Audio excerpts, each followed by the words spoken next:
First contact and ultimatum. The massive Khazari mothership materialized at the edge of Earth's solar system without warning. Its obsidian hull absorbed rather than reflected light, making it appear as a planet-sized void against the stars. Commander, Sarah Mitchell stood on the bridge of the EDF Relentless, humanity's flagship defender. As the tactical officer confirmed what their sensors were showing, the alien vessel is approximately 4 kilometers in length, Commander. Energy readings are off the charts. Nothing in our arsenal comes remotely close to matching it. Mitchell nodded, her expression betraying none of the anxiety churning inside her. At 42, she had earned her position through 15 years of exemplary service to the Earth Defense Force. The small scar running across her right cheek was a reminder of the Martian uprising, the last time humans had fought each other. That was before the unification. "Open a channel," she ordered. "Let's see what they want before we do anything hasty." Lieutenant Rodriguez worked his console. "Channel open, Commander." Mitchell squared her shoulders. "This is Commander Sarah Mitchell of the Earth Defense Force. You have entered sovereign human space. State your purpose." There was a long pause before a response came. The alien voice seemed to resonate from everywhere at once, deep and melodic, with an underlying electronic distortion that made Mitchell's skin crawl. "Humans of Earth. We are the Khazari Empire, rulers of 17 sectors and over 2,000 worlds. Our great expansion has brought us to your system. Your technological achievements have been noted and deemed worthy of assimilation. Prepare to receive our emissaries and begin the integration process. Resistance is unadvised and historically futile." The bridge fell silent. Mitchell's second-in-command, Captain David Chen, moved closer to her station. "Sounds like they're not asking," he whispered. Mitchell's eyes narrowed. "Neither are we." She activated the comm again. "Khazari vessel, we appreciate your introduction, but Earth does not submit to outside rule. We are open to peaceful relations and cultural exchange as equals, but we will not be assimilated." Another long pause followed. When the alien voice returned, it carried a note of confusion. "Your response is unexpected. In 2,000 years of expansion, no species has refused integration upon first contact. Perhaps there is a miscommunication. The Khazari Empire offers protection, technological advancement, and a place within our hierarchy. The alternative is conflict, which would be regrettable but ultimately brief."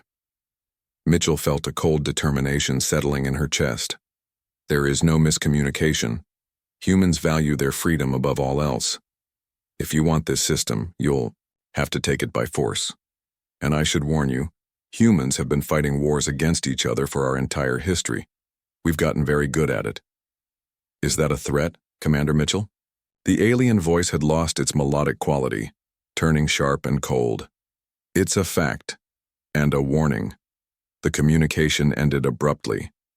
Mitchell turned to her senior staff, who were watching her with a mixture of fear and respect. "Send word to Earth, Command. All defensive systems to be activated immediately, and get me Admiral Zhao. We need the entire fleet mobilized within the hour. They'll outgun us at least 20-1, Chen said, reviewing the sensor data. Their technology appears centuries beyond ours. Mitchell's lips curled into a tight smile. Then we'll just have to be smarter, won't we? Within hours, the Khazari launched their first wave, hundreds of smaller vessels emerging from the mothership like a swarm of metallic insects. They moved with perfect precision, forming attack patterns of mathematical elegance. Admiral Li Zhao's weathered face filled the main screen on the Relentless's bridge.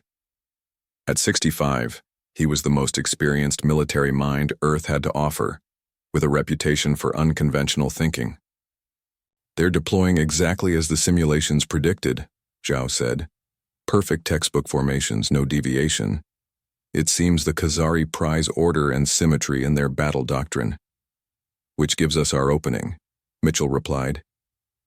"Is Operation Chaos ready?" Zhao nodded. "All ships are in position. EMP mines have been deployed throughout the asteroid belt. The bait ships are standing by. Then let's show these Khazari something they've never seen before." The human strategy was anything but conventional. while the main fleet appeared to form a defensive perimeter around Earth, exactly what the Khazari would expect. Smaller, faster ships were scattered throughout the system, hidden behind moons within dense asteroid fields, and in the shadow of planets. The Khazari attack came with overwhelming force. Their weapons were devastatingly effective, cutting through the human defense line with frightening ease. But as they pressed their advantage, moving their formation forward in perfect synchronization, the trap was sprung. "Now," Mitchell ordered. Across the solar system, the hidden human vessels launched their attack simultaneously, not at the Khazari fighters but at nearby celestial bodies. Explosives planted on key asteroids fragmented them into thousands of pieces, creating chaotic debris fields that disrupted the perfect Khazari formations. The EMP mines detonated, sending waves of electromagnetic pulses through the battlefield.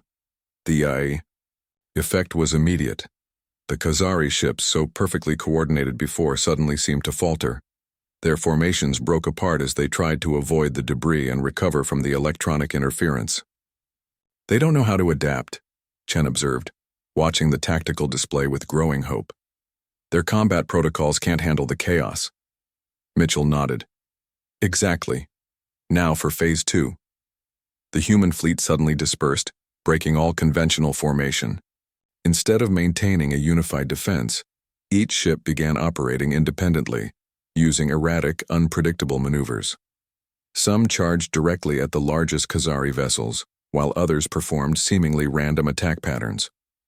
On the Khazari mothership, Supreme Commander Zorthal watched in growing confusion as the battle unfolded in ways their combat simulations had never predicted. The humans weren't fighting according to any recognizable doctrine. There was no discernible pattern to their movements, no logical structure to their attacks. "Analysis," he demanded of his tactical officer. "Inconclusive, Supreme Commander," the officer replied, his four eyes blinking in sequence, a sign of distress in their species. "The humans are employing approximately 78 different attack patterns simultaneously. We cannot predict their next movements." Zorthal's crest flattened against his skull, an instinctive response to threat. In 2 millennia of expansion, the Empire had never encountered a species that fought this way. The Khazari military was based on perfect coordination, hierarchical command structures, and predictable optimized battle tactics. Chaos was their enemy, and the humans were weaponizing it. Back on the Relentless, Mitchell watched as the human fleet, despite being severely outgunned, began to inflict damage on the Khazari forces. "They're pulling back," Chen announced, surprise evident in his voice. "The second wave is retreating to the mothership." Mitchell allowed herself a small smile. "They need to recalibrate. Their entire military doctrine is built on order and prediction. We've just thrown both out the airlock." Admiral Zhao's voice came through the comm. "First round to humanity, Commander, but they'll adapt eventually." "Maybe," Mitchell replied. "But adaptation isn't their strong suit, is it? And by the time they learn, we'll have a few more surprises waiting." As if on cue, the massive Khazari mothership began to move, its enormous bulk accelerating toward Earth. The message was clear. If finesse wouldn't work, they would resort to brute force. Mitchell's expression hardened. "All ships, fall back to secondary positions. Prepare for Operation Hornet's Nest." The human fleet scattered, seemingly in retreat. But Mitchell knew this was just the beginning. The real fight for humanity's survival was about to begin, and she had no intention of making it easy for the invaders. "They came here thinking we'd surrender without a fight," she said quietly. "They're about to learn what humans are really capable of." Turning the tide 3 weeks into the conflict, the situation appeared dire. The Khazari had established a blockade around Earth, their superior technology allowing them to intercept most attempts to break through their lines. Several orbital defense platforms had been destroyed, and the lunar colony had been cut off from Earth. In the war room beneath Geneva, the United Earth Defense Council gathered around a holographic display showing the current positions of both human and Khazari forces. The mood was grim but determined. "We've lost nearly 40% of our fleet," General Isabella Santos reported, the lines of fatigue evident on her face. But the Khazari losses are significant as well. Almost 30% of their attack vessels have been disabled or destroyed. Admiral Zhao nodded. They're still adapting to our unconventional tactics, but they're learning. Each engagement becomes more difficult than the last. Commander Mitchell, recently recalled from the front lines, studied the display intently. We're missing something, she said. The Khazari have conquered thousands of worlds, yet they seem fundamentally unprepared for the way we fight. Why, Doctor? Elijah Kamau, Earth's leading xenobiologist, cleared his throat. The slender Kenyan scientist had been analyzing the biological data gathered from captured Khazari. I believe I have an answer, he said, activating his own display. The Khazari biological structure is fascinating. Their neural pathways show extreme specialization, each caste within their society, warriors, technicians, commanders, has been genetically engineered for specific functions. Meaning what? Exactly, asked President Helena Wu. Meaning they literally cannot think outside their designated roles, Kamau explained. Their warriors are physically formidable but lack creativity. Their commanders can process complex tactical information, but struggle with innovation. Their entire civilization is built on rigid specialization. Mitchell's eyes widened with realization. So they can't adapt quickly because they're biologically incapable of it. They're fighting the way they've always fought because that's all they know how to do. Precisely, Kamau nodded. And there's more. Their hierarchy is absolute. Lower. Castes cannot function without direction from higher castes. If we disrupt their command structure, their entire military would fall apart. Zhao finished, a spark of hope in his eyes. Mitchell turned to the council. I have a plan. It's high risk, but if Dr. Kamau is right, it could end this war in one stroke. Operation Ghostblade was as audacious as it was dangerous. While the main human fleet engaged the Khazari blockade in a series of coordinated attacks, creating the illusion of a desperate all-out offensive, a small stealth vessel would approach the mothership undetected. The ship, aptly named the Phantom, had been equipped with experimental cloaking technology and a 6-person crew of Earth's best special operatives, led by Major Anaya Patel. An expert in infiltration and electronic warfare, Patel had personally volunteered for what many considered a suicide mission.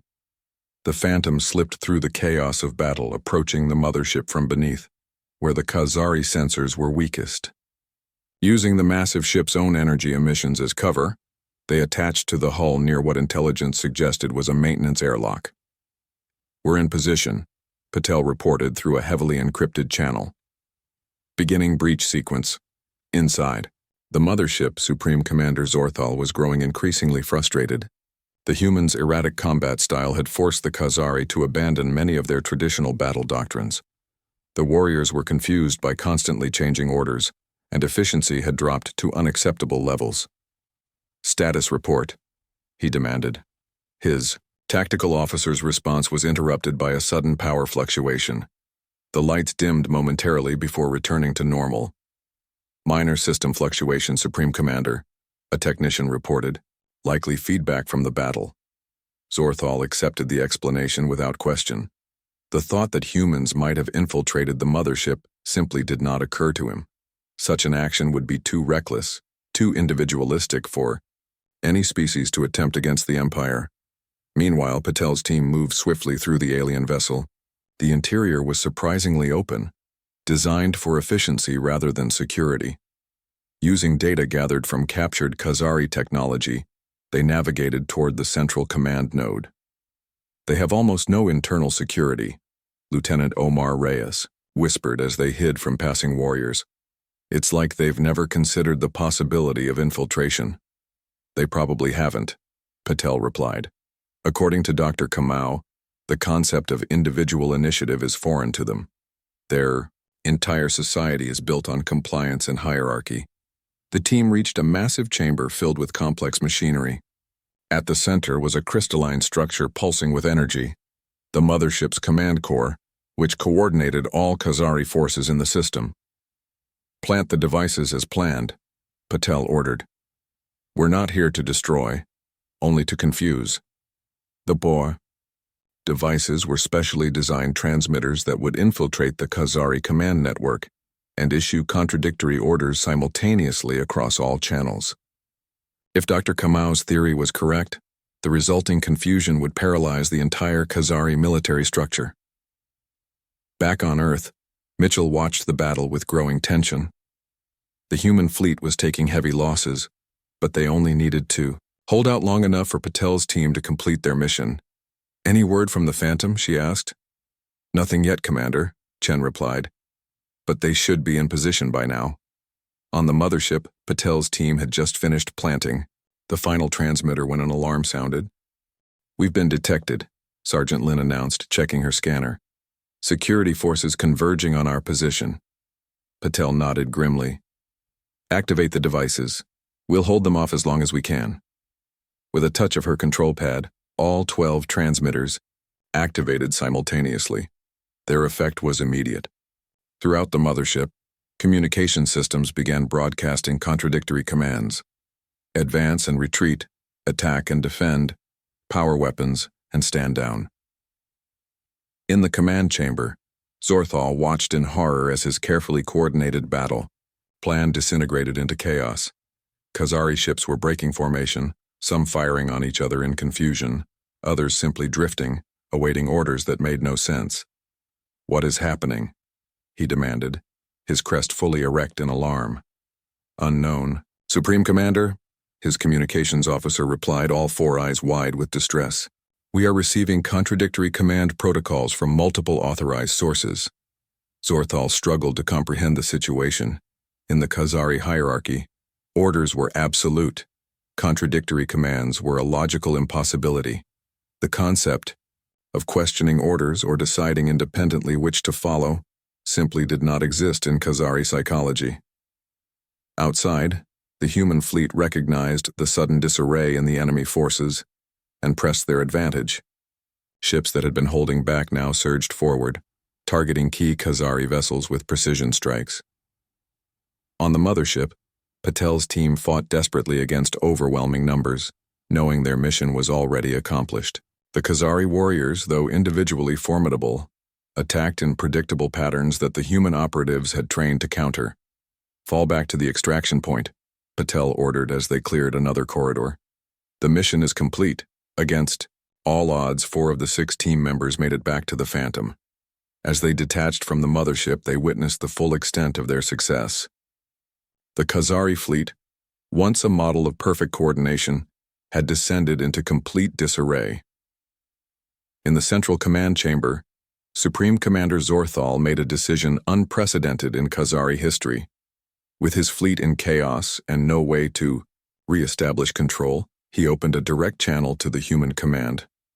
"Commander Mitchell," he said, his voice lacking its former arrogance, "I request an immediate cessation of hostilities." Mitchell, surprised but cautious, responded carefully. "On what terms, Supreme Commander?" "Terms?" Zorthal seemed to struggle with the concept. "The Empire has never negotiated terms before, but we find ourselves unprepared for your methods of warfare." "You mean you've never encountered a species that refuses to surrender?" Mitchell replied. "Yes. Your unpredictability, your individual initiative, these are concepts foreign to us. We have conquered 2,000 worlds, Commander Mitchell, but none of them fought as you do.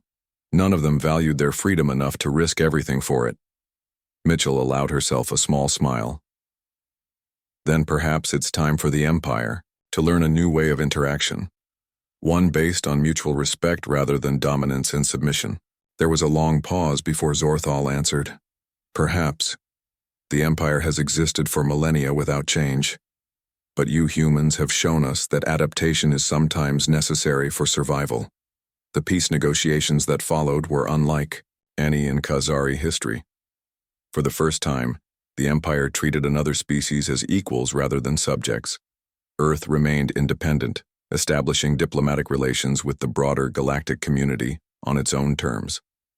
As for Commander Mitchell, she was appointed Earth's first ambassador to the Khazari Empire. At the formal ceremony marking the peace treaty, Supreme Commander Zorthal approached her with what his species considered a gesture of profound respect, a slight lowering of the crest. "You warned us," he said quietly. "When we first arrived, you warned us that humans were different." Mitchell nodded. "We tried to tell you. Humans don't surrender easily. We never have." "A lesson the Empire will not forget," Zorthal replied. "The Khazari have ruled through power and fear for thousands of years. Perhaps it is time we learn to rule through respect instead." As Mitchell looked out at the gathering of humans and Khazari, she reflected on how close they had come to annihilation. Not just humanity, but the Khazari as well, trapped in their rigid thinking, unable to comprehend a species that valued freedom above safety, individuality above conformity. "We're not easy to conquer," she said simply. "And now the rest of the galaxy knows it too." Zorthal's four eyes blinked in sequence, what Mitchell now recognized as the Khazari equivalent of thoughtful consideration. "Indeed," he said, "the galaxy will never be the same." Neither, Mitchell thought, would humanity. Having faced extinction and emerged victorious, Earth now stood on the threshold of a vast, complex galactic community. The challenges ahead would be enormous. But if there was one thing humans excelled at, it was adapting to face new challenges. After all, that was what had saved them when the Galactic Empire came calling.